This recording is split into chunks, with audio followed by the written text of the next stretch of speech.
Hello everyone, welcome back to my channel. I'm Disha Vaishnav and this is the second session of NEET 2025 paper discussion. Okay, तो इस session में हम लोग discuss करने वाले हैं 2025 के पेपर को. कुछ क्वेश्चंस हम ऑलरेडी फर्स्ट सीरीज में डिस्कस कर चुके हैं. So let's start this session with the very first question which is about assertion and reason. Yes, तो यहाँ पे असर्शन दिया हुआ है जो कि बोल रहा है both wind and water pollinated flowers are not very colourful and do not produce any nectar. Okay, तो हमें पता है जो एंजियोस्पर्मिक फ्लावर्स होते एंजियोस्पर्मिक प्लांट्स होते हैं उनके फ्लावर जो पॉलिनेशन करते हैं, सेक्सुअल रिप्रोडक्शन करते हैं, वो पॉलिनेशन के थ्रू ही होता है. Pollination is the medium, is the process in which male gamete जो है ट्रांसफर होते हैं फीमेल रिप्रोडक्टिव पार्ट में और वहां जाके उनका क्या होता है, फर्टिलाइजेशन होता है. राइट, अब देखते हैं रीजन में इन्होंने क्या बोला है कि भाई जो विंड और वाटर पॉलिनेटेड फ्लावर कलरफुल नहीं होते, नेक्टर नहीं प्रोड्यूस करते, तो उसका इन्होंने रीजन दिया हुआ है क्योंकि ये जो फ्लावर्स हैं they produce enormous amount of pollen grain. मतलब वो बहुत ज्यादा अमाउंट में पॉलन ग्रेन्स बनाते हैं. देखिए, सबसे पहले तो आपको ये समझना होगा कि जो पॉलिनेशन है, जनरली जो पॉलिनेशन होता है वो पॉलिनेटर्स के थ्रू होता है. एंड जो पॉलिनेटर्स होते हैं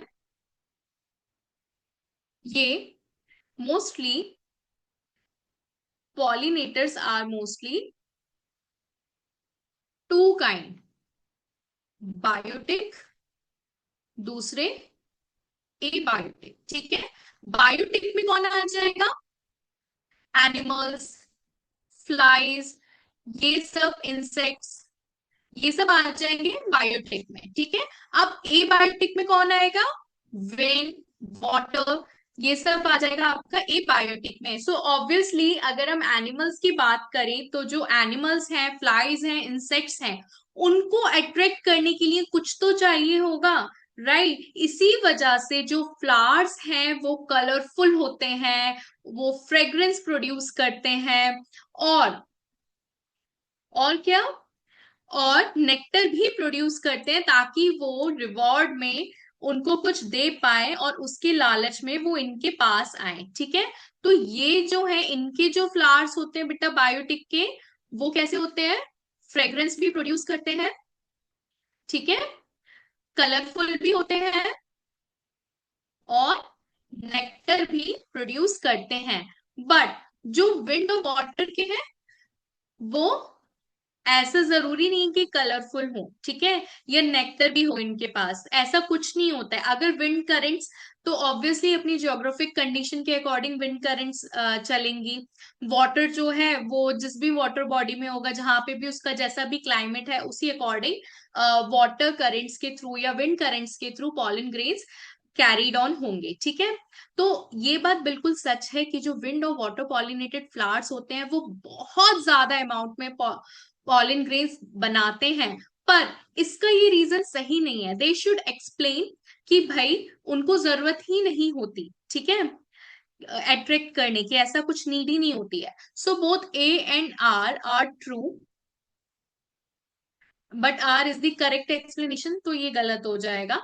both A and R are true but R is not the correct explanation of A, that is the correct. ठीक है, अब ये दोनों आपस में ऑलरेडी इनकरेक्ट हो गए. चलिए, now let's move forward towards the next question which is about which of the following is an example of non distilled alcoholic beverages. तो अभी नॉन डिस्टिल्ड क्या है, देखिए डिस्टिलेशन एक फिल्ट्रेशन का प्रोसेस है.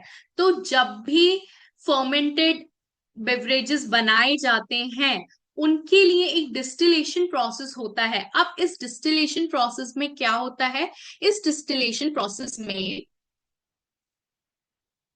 अल्कोहल का जो कंटेंट है वो बेटा इंक्रीज किया जाता है. इंक्रीज क्यों किया जाता है, ताकि उसकी लाइफ को आगे बढ़ाया जा सके. ओके, तो इसमें डिस्टिलेशन में क्या होता है, alcoholic content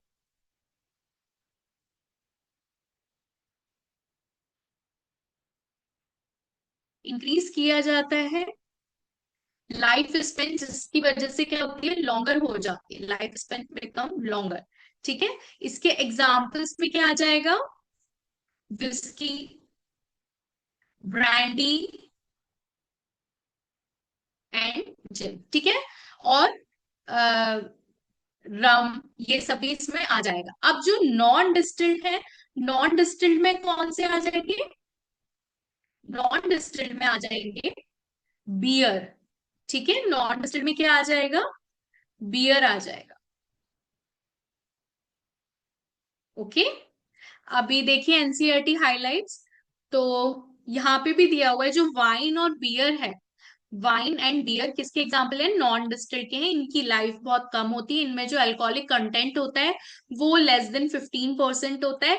but on the other hand जो वाइन बियर सॉरी जो विस्की ब्रांडी रम ये सब जो होते हैं उनका अल्कोहलिक कंटेंट जो होता है 20-25% से ज्यादा होता है, ज्यादा कंसेंट्रेटेड होते हैं, और इसलिए इनकी लाइफ भी जो है बहुत ज्यादा लॉन्गर होती है। और जो इस फर्मेंटेशन प्रोसेस में जो बैक्टीरियाज इन्वॉल्व होते हैं, those are called Saccharomyces cerevisiae, इनको ब्रूअर्स ईस्ट भी बोला जाता है। ओके, अब अगर हम लार्ज स्केल पे बात करें तो ये फर्मेंटर्स के थ्रू ये होते हैं।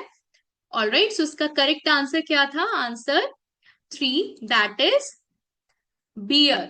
ऑलराइट, चलिए now let's move forward towards the next question. Okay, streptokinase produced by bacterium Streptococcus is used for। अब यहाँ पे आपको बताना है भाई, ये जो स्ट्रेप्टोकाइनेज जो एंजाइम है ये किस लिए यूज होता है, ये स्ट्रेप्टोकोकस इसको प्रोड्यूस करता है। अब यहाँ पे ऑप्शन दिए हुए हैं, first curd production, second ethanol production, third liver disease treatment, या फिर fourth removing clots from blood vessel. तो देखिए अगर कर्ड प्रोडक्शन की हम बात करते हैं तो ये हम सभी को पता है, इट इज वेरी इजी। क्यों भाई, क्यों इजी है, क्योंकि जो कर्ड प्रोडक्शन होता है वो स्ट्रेप्टोकोकस बैक्टीरिया से तो होता ही नहीं है, तो इसको हम यही एलिमिनेट कर देंगे। किससे होता है, लैक्टोबैसिलस से होता है, राइट। अगर हम इथेनॉल प्रोडक्शन की बात करें तो बेटा ये भी गलत हो जाएगा। क्यों होगा इथेनॉल प्रोडक्शन गलत, जस्ट अभी हमने डिस्कस किया है, ये सेकेरोमाइसिस सेरेविसी नाम का जो बैक्टीरिया है जिसको ब्रूअर्स यीस्ट भी बोला जाता है, उसके थ्रू ये होता है। ठीक है, लिवर डिसीज ट्रीटमेंट में ये नहीं यूज होता है, इसका जिक्र कहीं नहीं हुआ है। और अगर हम आगे बढ़े, removing clots from blood vessel, तो इट शुड बी करेक्ट। ठीक है, चलिए आगे लेके चलते हैं आपको एनसीईआरटी हाइलाइट्स पे। तो यहाँ पे सब कुछ लिखा हुआ है, जितने भी इंपॉर्टेंट केमिकल्स हैं या इंपॉर्टेंट प्रोडक्ट्स हैं जो बैक्टीरियाज प्रोड्यूस करते हैं उनके बारे में लिखा हुआ है। For example Saccharomyces cerevisiae ethanol produce करता है, राइट। लाइपेजेस जो है ये भी बनाते हैं बैक्टीरिया जो कि लॉन्ड्री में यूज होते हैं। ठीक है, पैक्टिनेजेस प्रोटीएजेस बनाए जाते हैं, जो फ्रूट जूसेस होते हैं उनके क्लैरिफिकेशन के लिए, उसमें जो पैक्टिन्स और प्रोटीन्स जो प्रेजेंट होते हैं वो क्लैरिफाई हो जाए उसके लिए। नाउ यहाँ पे अब आपको स्ट्रेप्टोकाइनेज के बारे में दिया हुआ है। जो स्ट्रेप्टोकाइनेज है ये स्ट्रेप्टोकोकस के थ्रू होता है। ये बेटा किस लिए होता है, जो भी क्लॉट्स हो जाते हैं ना ब्लड वेसल्स में, अगर कोई पर्सन है, अगर देखिए अगर उसके ब्लड वेसल्स में क्लॉट आ जाएंगे, ठीक है, तो उसकी वजह से क्या होगा, हार्ट अटैक आ सकता है, अगर पूरी तरह से प्रॉपरली ब्लड फ्लो नहीं होगा। ठीक है, तो ये जो स्ट्रेप्टोकाइनेज नाम का जो प्रोडक्ट है ये बनाया जाता है, ये क्लॉट्स को रिमूव करता है। ऑलराइट, चलिए अब इसमें कुछ एक साइक्लोस्पोरिन ए के बारे में भी दिया हुआ है। ये क्या है, ये एक इम्यूनोसप्रेसिव एजेंट है। ऑलराइट, ये क्या करता है भाई, ऑर्गन ट्रांसप्लांटेशन के टाइम पे जो बॉडी रिजेक्ट करती है दूसरे मतलब उसको, दूसरे सेल्स को, दूसरे के ऑर्गन्स के सेल्स को, उस टाइम पे ये इम्यूनिटी को सप्रेस करता है। सो साइक्लोस्पोरिन इसके लिए काम में आते हैं। स्टैटिन्स जो है ये कोलेस्ट्रॉल को लोअर डाउन करता है। ठीक है, तो ये कुछ प्रोडक्ट्स है इंपॉर्टेंट, इनको याद कर लीजिए, ये ज्यादातर पूछे जाते हैं। Now the next very important question, which chromosome in human genome has highest number of genes। ठीक है, तो कौन से क्रोमोसोम में हाईएस्ट नंबर ऑफ जीन होता है। तो सबसे पहली बात, ये पता कैसे चला था? ये पता चला था ह्यूमन जीनोम प्रोजेक्ट के थ्रू।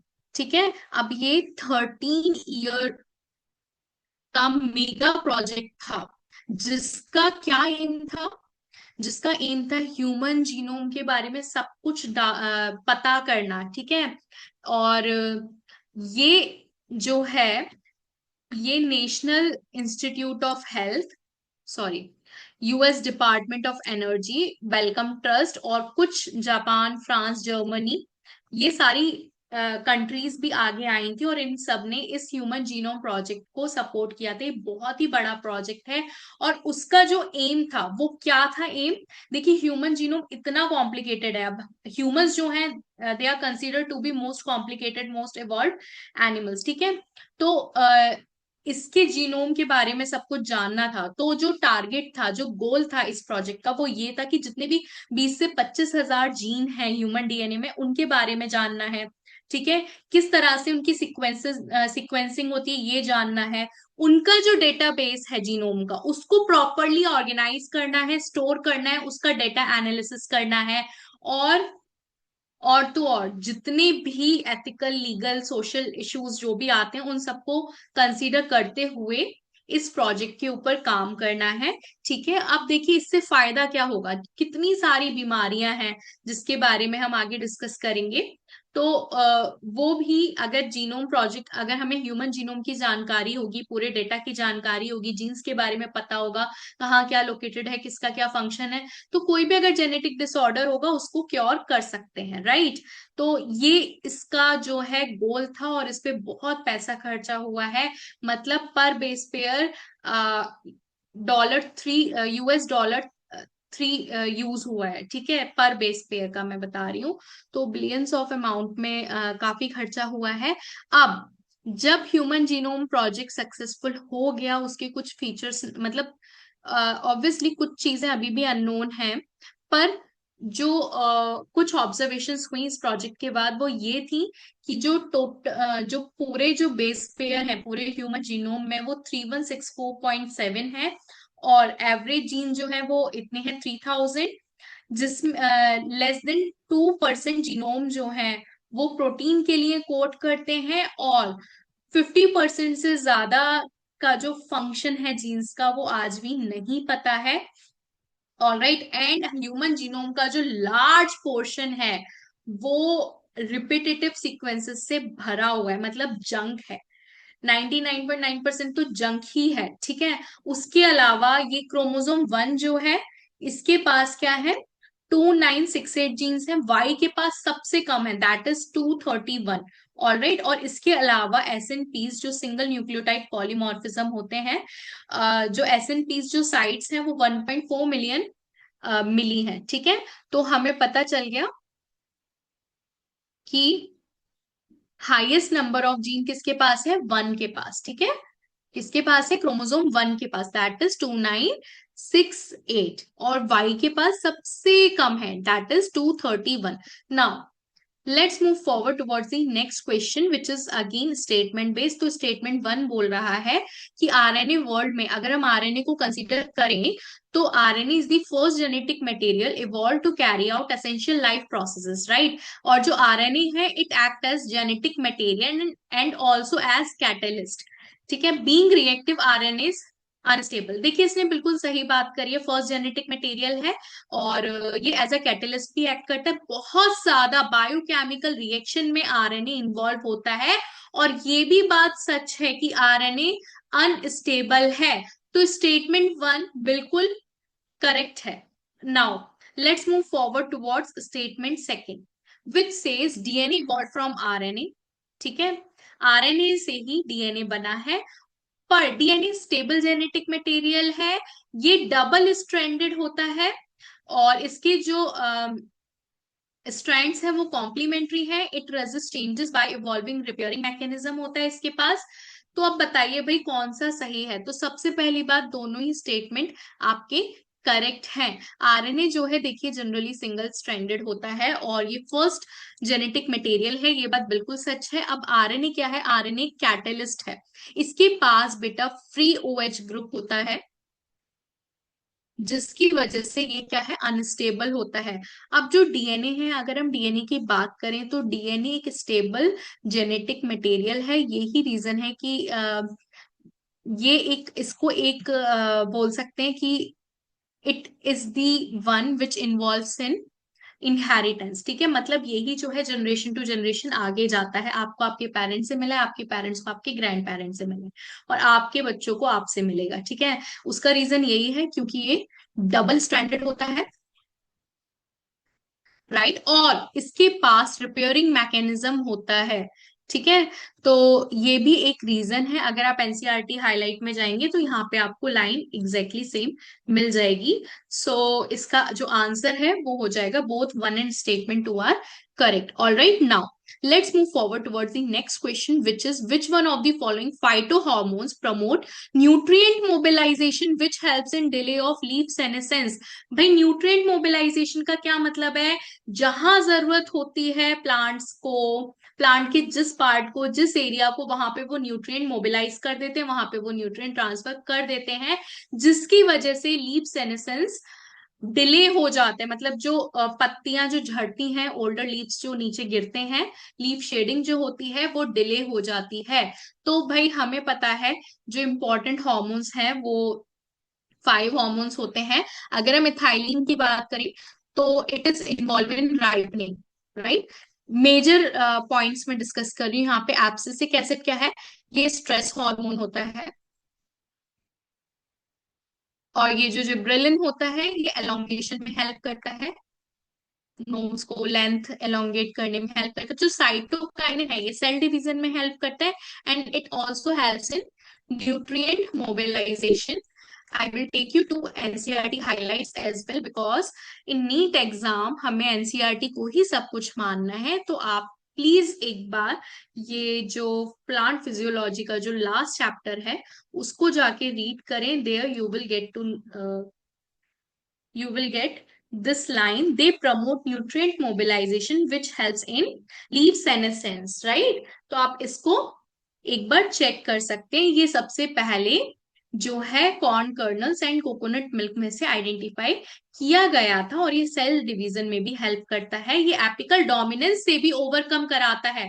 ऑल राइट, सो इसका आंसर क्या हो गया, correct answer is cytokinin, that is fourth option. Now let's move forward towards the matching part. अब मैचिंग में क्या है, ये दिया हुआ है head, middle piece, acrosome, tail, और दूसरी साइड दिया हुआ enzyme, sperm motility, energy and genetic material. तो यहां से हमें पता चल गया कि it is talking about sperm which is male gamete of human, right.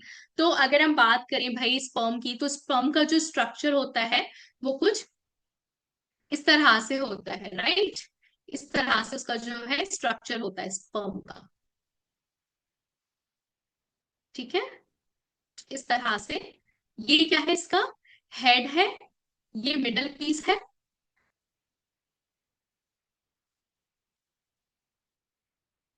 All right, और ये क्या है, टेल। अगर हम टेल की बात करें, आई स्टार्ट फ्रॉम टेल, तो जो टेल है वो स्पर्म मोटिलिटी में हेल्प करती है, मतलब इसी की वजह से जो है स्पर्म स्विम कर पाते हैं फीमेल रिप्रोडक्टिव ट्रैक्ट में, राइट। अगर हम बात करें एक्रोजोम, तो जो एक्रोजोम है वो इसके ये फ्रंट एंटीरियर पोर्शन में प्रेजेंट होता है, इसमें एंजाइम्स भरे होते हैं which helps in dissolving excel layer, ठीक है। तो एक्रोजोम क्या है बेटा, एक्रोजोम में एंजाइम्स हो, एक्रोजोम इज एंजाइम, ठीक है। मिडल पीस की अगर हम बात करें तो जो मिडल पीस है उसमें माइटोकॉन्ड्रिया होता है, राइट। मिडल पीस में क्या होता है, माइटोकॉन्ड्रिया होता है, और माइटोकॉन्ड्रिया क्या है, एनर्जी करेंसीज प्रोड्यूस करता है, राइट, जिसको इसको एनर्जी मिलती है ये मूव कर सके अपने जो भी इसका जो फंक्शन डिजाइन डेजिग्नेटेड फंक्शन है उसको परफॉर्म कर सके। हेड में क्या है, जेनेटिक मटेरियल है। तो इसके according option sorry answer one should be correct one, ठीक है। Now this is the NCERT highlight, आप देख सकते हो इस पूरे डायग्राम को। यहाँ पे एक्रोजोम है, this is the neck, this is the middle piece जिसमें माइटोकॉन्ड्रियाज भरे हुए हैं, और ये है टेल। ऑलराइट। तो ऐसा बोला जाता है कि जो ह्यूमन मेल है वो सिंगल इजैक्यूलेशन में 200 to 300 millions of sperms release करते हैं। ऑलराइट, चलिए, जिसमें से जो 60% स्पर्म्स होते हैं वो नॉर्मल शेप में होते हैं, बाकी ये जो 40% होते हैं उनका थोड़ा सा वाइग्रस मोटिलिटी होती है। और ये जो है स्पर्म्स, ये सीमन सेमिनल प्लाज्मा के अलोंग रिलीज होते हैं, जिसको collectively seminal plasma plus sperms को हम बोलते हैं सीमेन। ठीक है। और यहाँ पे इसका मोस्ट इंपॉर्टेंट लाइन दी हुई है, ये देखिए, जो पाथवे पूछ लिया जाता है ह्यूमन रिप्रोडक्शन चैप्टर से, ज्यादातर ये क्वेश्चन पूछा गया है कि सेमिनिफेरस ट्यूब्यूल से ये रिलीज होते हैं। ठीक है। और किस किस का सीक्रेशन होता है? एपिडाइडाइमिस का, वास डिफरेंस का, सेमिनल वेसिकल का एंड प्रोस्टेट ग्लैंड का, जो है ये सब सीक्रेशन इसमें इन्वॉल्व होते हैं। एक इसका आपको पाथवे भी याद करना है, किस तरह से ये, किस पाथवे से ये रिलीज होते हैं।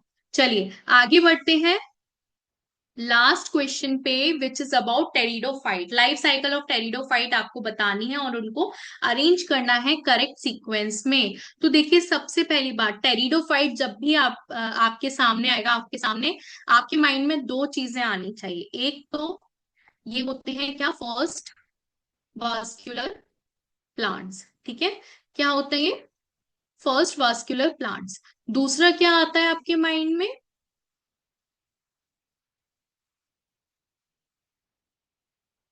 दूसरा आता है, ये स्पोरोफाइट होते हैं, स्पोरोफिटिक होते हैं, मतलब इनकी जो मेन बॉडी होती है वो स्पोरोफिटिक होती है। तो अभी इसमें देखिए, इसकी सीक्वेंसेस पूछे हैं, तो क्या सीक्वेंस होते हैं? सबसे पहले मैं अगर बात करूं तो स्पोरोफाइट होता है, राइट। स्पोरोफाइट इनकी मेन प्लांट बॉडी होती है। नाउ, सॉरी, अब नेक्स्ट चीज ये क्या बनाएगा? ये नेक्स्ट बनाएगा क्या? स्पोर्स जर्मिनेट होके बनाएंगे प्रोथैलस। ठीक है। क्या बनाएंगे? सॉरी, क्या बनाएंगे? प्रोथैलस बनाएंगे।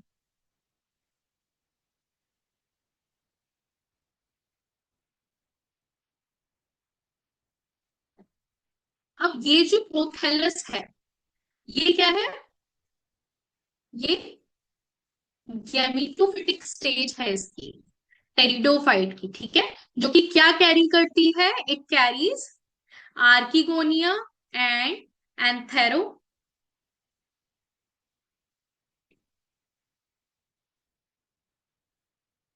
आर्किगोनिया एंड एंथेरोजॉइड से कैरी करती है,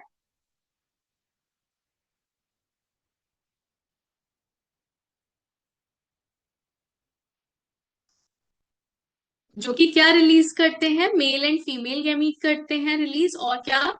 फर्टिलाइजेशन प्रोसेस करते हैं। उसके बाद ये अगेन बना देता है क्या? स्पोरोफाइट बना देता है। और फिर ये स्पोरोफाइट दो तरह के स्पर्म्स प्रोड्यूस करते हैं, आइदर होमोस्पोरस, या तो होमोस्पोर्स प्रोड्यूस करेंगे, मतलब दोनों स्पोर्स सेम साइज के होंगे, या फिर हेटेरोस्पोर्स प्रोड्यूस करेंगे। ठीक है। तो ये जो होती है, ये मेन लाइफ साइकिल होती है इनकी। ये जो गैमेटोफिटिक फेज होता है ये बहुत ज्यादा शॉर्ट लिव्ड होता है, कि जो मेन प्लांट बॉडी होती है वो स्पोरोफाइट ही होती है। ठीक है। जो डोमिनेंट फेज होता है दैट इज दी स्पोरोफाइट, आपको एनसीईआरटी हाईलाइट में भी ये मिल जाएगा। और जो हेटेरोस्पोर्स है, जो दो तरह के स्पोर्स बनाते हैं, वो सिलेजिनेला एंड साल्विनिया बनाते हैं। ओके। सो जो लास्ट क्वेश्चन है आपका, लास्ट नहीं है, अभी दो क्वेश्चन और है। So yes, cardiac activities of heart are regulated by, तो यहाँ पे ऑप्शन दिए हुए कार्डिक एक्टिविटीज कौन कौन रेगुलेट करता है। सो ऑप्शन है nodal tissues, special neural centre in medulla oblongata, adrenal medullary hormones, adrenal cortical hormones. और अब आपको इसमें से करेक्ट आंसर सिलेक्ट करना है। यस। अगर हम बात करें नोडल टिश्यूज की, तो भाई ये इन्वॉल्व होते हैं obviously, they involve neural centre में जो मेडुला ऑब्लोंगेटा होता है वो भी इन्वॉल्व होता है, मेडुलरी हार्मोन्स भी इन्वॉल्व होते हैं, कॉर्टिकल हार्मोन्स नहीं होते, basically they are steroidal hormones जो कि पोटेशियम वगैरह एब्जॉर्प्शन में हेल्प करते हैं और बाकी भी मेटाबॉलिक एक्टिविटीज में हेल्प करते हैं। I take you to the NCERT highlight, अगर आप देखोगे ये सर्कुलेशन वाली चैप्टर में क्लास 11 के, तो there is a column about regulation of cardiac activity. तो यहाँ पे सब कुछ मेंशन है कि किस तरह से जो नोडल टिश्यू है ये एक ऑटो रेगुलेटेड स्पेशलाइज मसल्स होते हैं जो कि रेगुलेट करते हैं हार्ट की नॉर्मल एक्टिविटीज को। अगर हम बात करें न्यूरल सेंटर की तो मेडुला ऑब्लोंगेटा होता है वहां पे। ओके, इसके अलावा अलग मेडुलरी हॉर्मोन्स होते हैं and sorry, yes, so all three are correct. So A, B, C are correct, D नहीं होगा। ठीक है, कॉर्टिकल हॉर्मोन्स इन्वॉल्व नहीं होते हैं। सो इसका जो करेक्ट आंसर है वो गया answer 1। Now let's move forward towards the next question which is which of the following organisms can not fix nitrogen.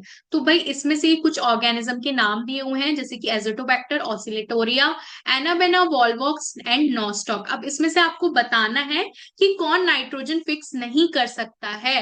भाई हमें पता है प्लांट्स को तीन ही एलिमेंट चाहिए होते हैं, एन पी के, ठीक है।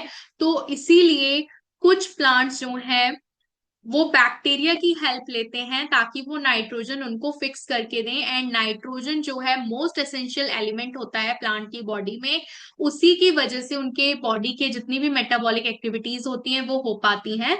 तो एजोटोबैक्टर देखिए नाइट्रोजन फिक्स करता है, ऑसिलेटोरिया भी करता है, एनाबेना भी करता है, नॉस्टॉक भी करता है, पर वॉल्वॉक्स नहीं करता, it is a colonial algae और ये नहीं करता है। बाकी सब क्या है, बैक्टीरिया है। अगर आप क्लास 11th के ये बायोलॉजिकल क्लासिफिकेशन वाले में या प्लांट किंगडम में आप देखोगे तो बायोलॉजिकल क्लासिफिकेशन में बैक्टीरिया के बारे में किंगडम मोनेरा में ये यू बैक्टीरिया और आर्की बैक्टीरिया दिया हुआ है।